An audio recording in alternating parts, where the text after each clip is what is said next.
Our ability to create and sustain economic growth is the defining challenge of our time. Of course, there are other challenges: healthcare, disease burdens and pandemics, environmental challenges, and of course, radicalized terrorism. However, to the extent that we can actually solve the economic growth challenge, it will take us a long way to solving the challenges that I've just elucidated.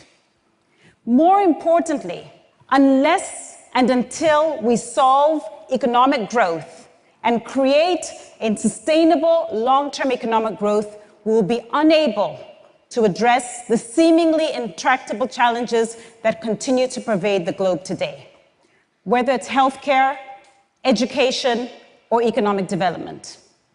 The fundamental question is this: how are we going to create economic growth in advanced and developed economies like the United States and across Europe at a time when they continue to struggle to create economic growth after the financial crisis? They continue to underperform and to see an erosion in the three key drivers of economic growth: capital, labor, and productivity. In particular, these developed economies continue to see debts and deficits, the decline and erosion of both the quality and quantity of labor, and they also see productivity stalling. In a similar vein, how are we going to create economic growth in the emerging markets, where 90% of the world's population lives and where, on average, 70% of the population is under the age of 25? In these countries, it is essential that they grow at a minimum of 7% a year in order to put a dent in poverty and to double per capita incomes in one generation. And yet, today, the largest emerging economies, countries with at least 50 million people, continue to struggle to reach that 7% magic mark. Worse than that, countries like India, Russia, South Africa, Brazil, and even China are falling below that 7% number, and in many cases, actually regressing. Economic growth matters. With economic growth, countries and societies enter into a virtuous cycle of upward mobility, opportunity, and improved living standards. Without growth, countries contract and atrophy, not just in the annals of economic statistics, but also in the meaning of life and how lives are lived. Economic growth matters powerfully for the individual. If growth wanes, the risk to human progress and the risk of political and social instability rises, and societies become dimmer, coarser, and smaller. The context matters, and countries in emerging markets do not need to grow at the same rates of developed countries. Now, I know some of you in this room find this to be a risky proposition. There are some people here who will turn around and be quite disillusioned by what's happened around the world and basically ascribe that to economic growth. You worry about the overpopulation of the planet.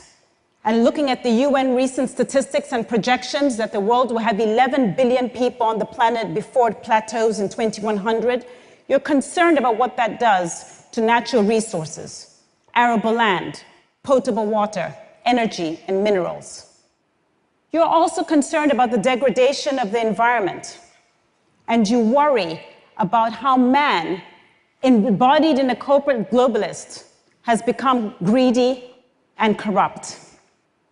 But I'm here to tell you today that economic growth has been the backbone of changes moving and living standards of millions of people around the world. And more importantly, it's not just economic growth that has been driven by capitalism.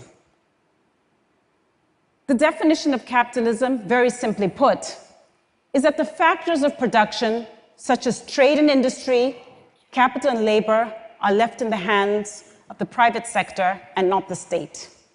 It's really essential here that we understand that fundamentally the critique is not for economic growth per se, but what has happened to capitalism. And to the extent that we need to create economic growth over the long term, we're going to have to pursue it with a better form of economic stance.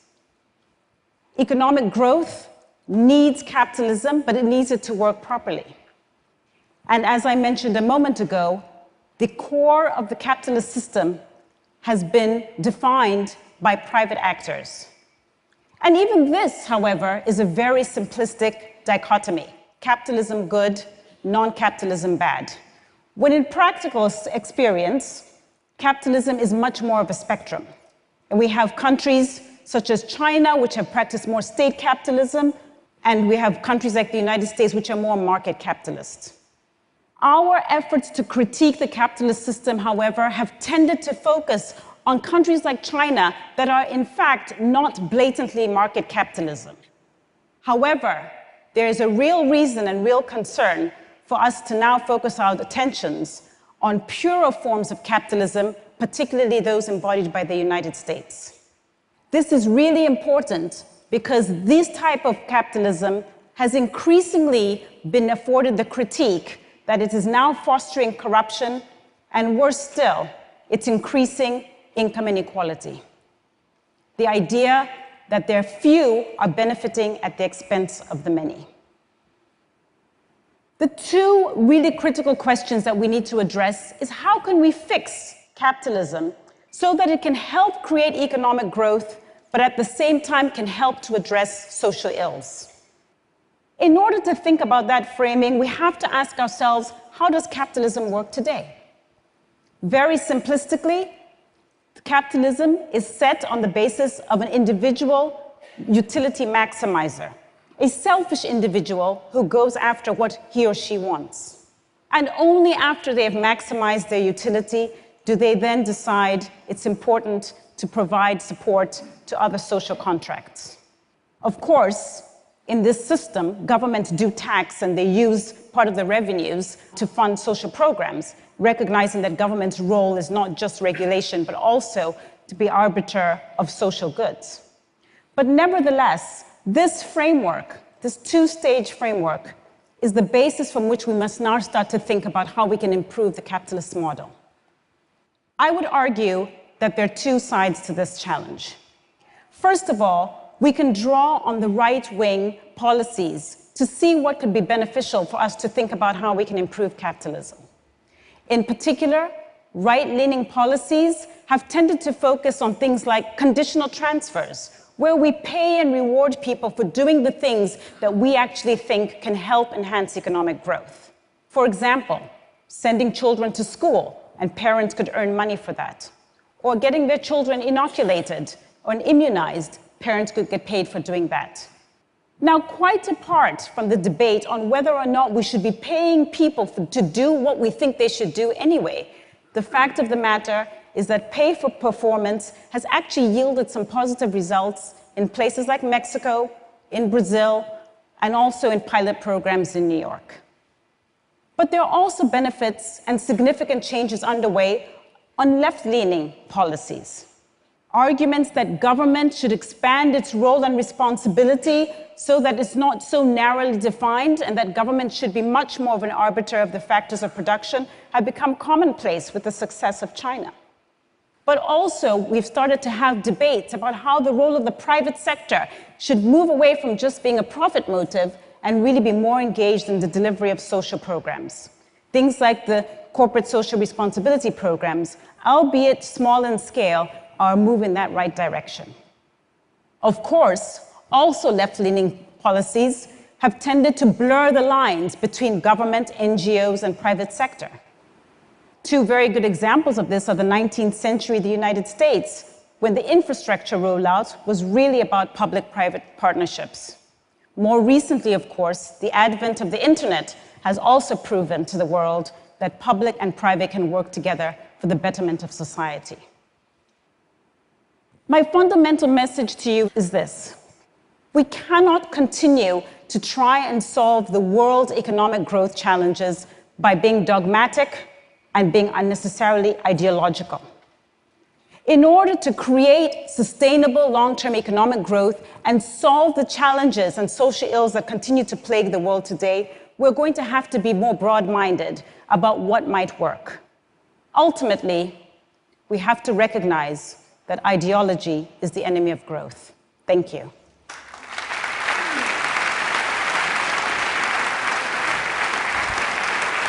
I want to ask you a couple of questions, Dambisa, because one could react to your last sentence by saying, growth is also an ideology. It's possibly the dominant ideology of our times.